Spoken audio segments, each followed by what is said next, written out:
Ya, shalom, selamat pagi Bapak Ibu Saudaraku yang dikasihi oleh Tuhan Yesus Kristus.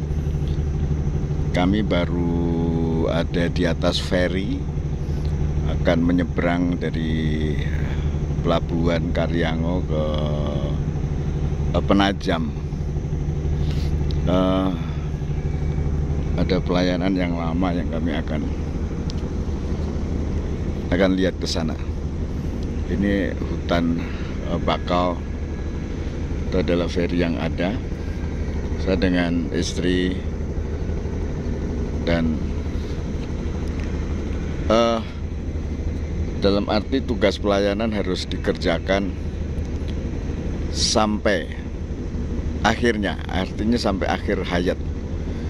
Pelayanan tidak ada habisnya, tapi sampai semasa kita hidup kita harus kerjakan. Wilayah ini kami udah masuk tahun 87. Ya, tahun 87. Ini ada banyak hal. Ini Sungai Wain. Sungai ini banyak sekali buaya muara, dan banyak korban di sini. Sama, dunia ini sekarang masuk di dalam dunia disadari tidak disadari kita duduk di tahta iblis. Ya, kalau kita tidak hati-hati kita akan terjatuh. Banyak anak-anak Tuhan terjatuh di masa-masa sekarang. Ya, di masa-masa sekarang ini mereka mengalami kejatuhan yang sangat-sangat memalukan. Akan tetapi kita sebagai orang percaya makanya perlu untuk menghidupi kehidupan kita dengan benar, dengan panduan firman Tuhan, tidak mencari panduan yang lain. Ya, dunia ini menuju kepada kebinasaan, sementara anak-anak Tuhan harus eksis, anak-anak Tuhan harus benar di mata Tuhan. Kalau kita baru saja ya di peristiwa demi peristiwa di Indonesia, kita tidak berbicara di dunia luar, di Indonesia sangat-sangat memalukan oleh karena orang yang hanya beragama Kristen tetapi tidak rohani. Mereka berselingkuh, mereka para jenderal, maaf kok saya sebut para jenderal, ya yang ketahuan baru 1-2, tapi ternyata banyak anak-anak Tuhan yang jatuh, akhirnya saling membunuh. Ini mengingatkan kita akan peristiwa demi peristiwa yang harus kita amati diri kita ini sendiri. Jangan lihat orang lain jikalau kita tidak mengamati diri sendiri.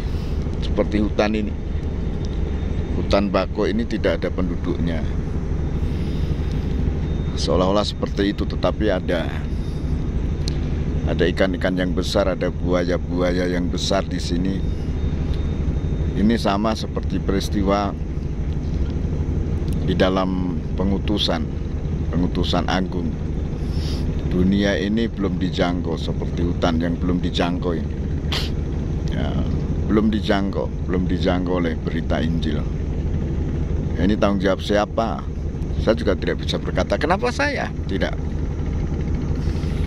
Ya, ini semua harus dikerjakan bersama. Paling tidak Anda ikut andil di dalam pemberitaan ini melalui doa. Kalau saudara tidak punya apa-apa, cukup berdoa. Doakan kami dan para misionaris yang mengerjakan. Tetapi jikalau Anda mempunyai sesuatu, bisa Anda berperan. Mungkin Anda bisa membantu untuk kami beli bensin. Ya, tapi kalau enggak, saya tidak meminta dalam hal ini. Tidak, karena kami punya keyakinan Tuhan yang mengutus, Tuhan yang memelihara. Tetapi melalui pekerjaan yang kami kerjakan, doakan kami juga akan mengerjakan satu pekerjaan untuk membiayai pelayanan ini. Ya, itu yang perlu kita renungkan bersama-sama.